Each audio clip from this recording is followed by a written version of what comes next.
Rami.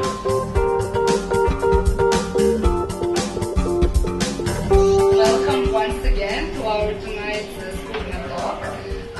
It is dedicated to multiculturalism and migration. So actually, on the occasion of the World Day for Cultural Diversity, for Dialogue and Development, which was on 21st of May, the whole week was dedicated to cultural diversity.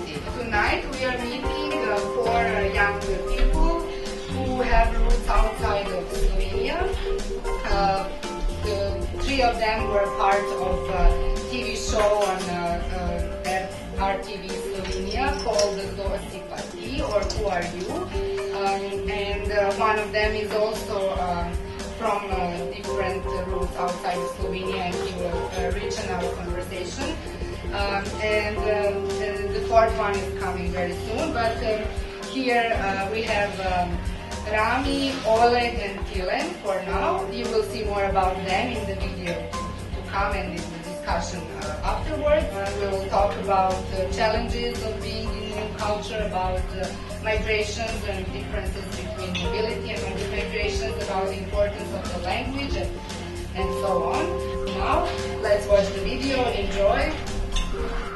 Tschimy Aliage Obenga, rojen in živel v Sloveniji, tudi živim 16 let, oče iz Gabona, Afrike, mama Slovenka. Dobra si Ljubljana, sam to stopil že poznam, da veda nisi cela lepa, no do tebe skriva grama, ki zraven je hiba, to bo pot, zaradi tebe sem to počkopil, ker si se.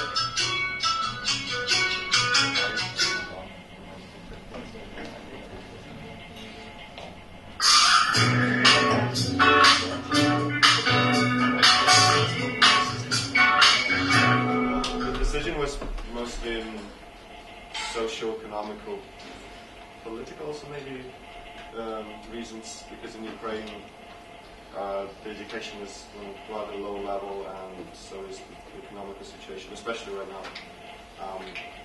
So my family just decided, since my dad had an opportunity to get a job here, that we would move here and I would study here. Slovenia is also like, is it somehow similar in some cultural sense, or? To Ukraine, yeah, a lot.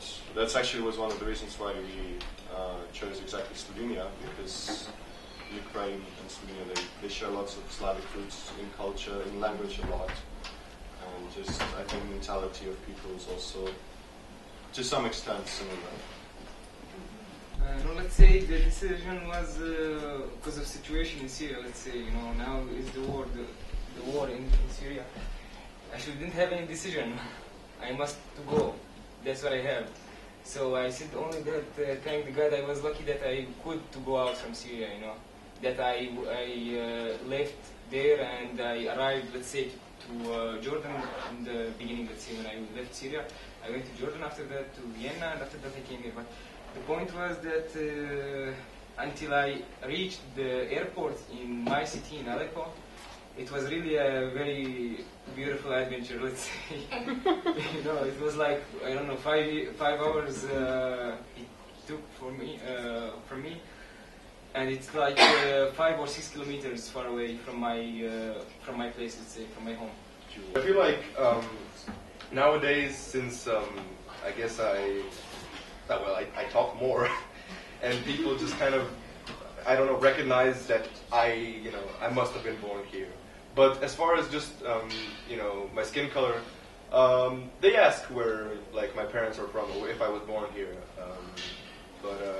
Yeah, it gets straightened out quickly. It's not like it's not like an issue that people would confuse me with something. I sort of got used to moving around and adapting to different cultures and whatnot, and languages. But Slovene was by far the easiest for me because my mom is Slovene and I started speaking Slovene as a child already. Even though I didn't live in Slovenia until now, practically, for the last 5 years. I mean, if you look at any culture, I don't know if any is really static. I think actually the one thing they have in common is that they're all constantly changing, and they change as they interact with other cultures. I mean, just now imagine actually music.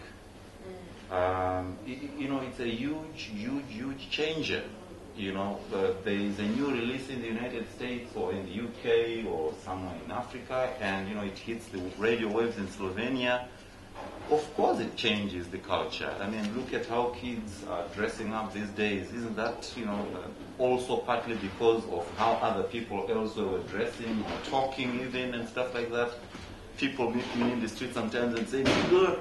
It's not really that they really mean what they're saying in a sense, but they've been watching too much TV and listening to a lot of and this is all culture. Look at the food. The Chinese restaurants, SKUHNA, I don't know.